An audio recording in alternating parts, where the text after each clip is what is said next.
On part de ce qu'ils connaissent, on leur pose la question, qu'est-ce qu'ils comprennent de ce terme, et beaucoup d'entre eux parlent de leur propre vécu ou de ce qu'ils ont vu dans leur propre contexte autour de ce qu'est un psychologue et de ce qu'est le travail du psychologue.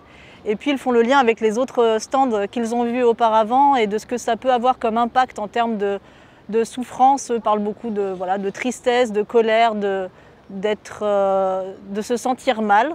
Par exemple, pour définir le soutien psychosocial, il y en a qui disaient ça aide à se sentir mieux. Ils ont parlé de socialisation, de la famille, des difficultés dans la famille, et dans les contextes dans lesquels on intervient, eh bien, un bombardement, bien sûr, va avoir un impact sur tout un tas de dimensions, y compris les dimensions sociales. Beaucoup ont parlé aussi de comment faire avec la situation, accepter la situation, et ensuite pour pouvoir construire une suite. Je dirais faire le lien avec eux-mêmes. On a l'exemple d'une adolescente qui, à la fin de l'explication sur le secteur de la réadaptation, nous a dit « mais moi, si j'étais amputée, je ne saurais pas ce que je fais ».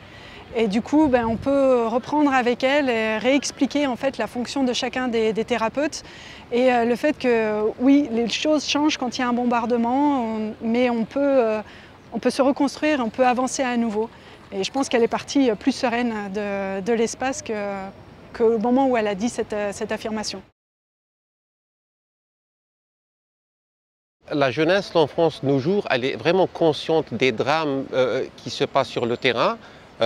C'est pas comme nous, je ne sais pas si c'est à travers des médias, mais ils sont vraiment conscients des dégâts causés par des guerres et des conflits.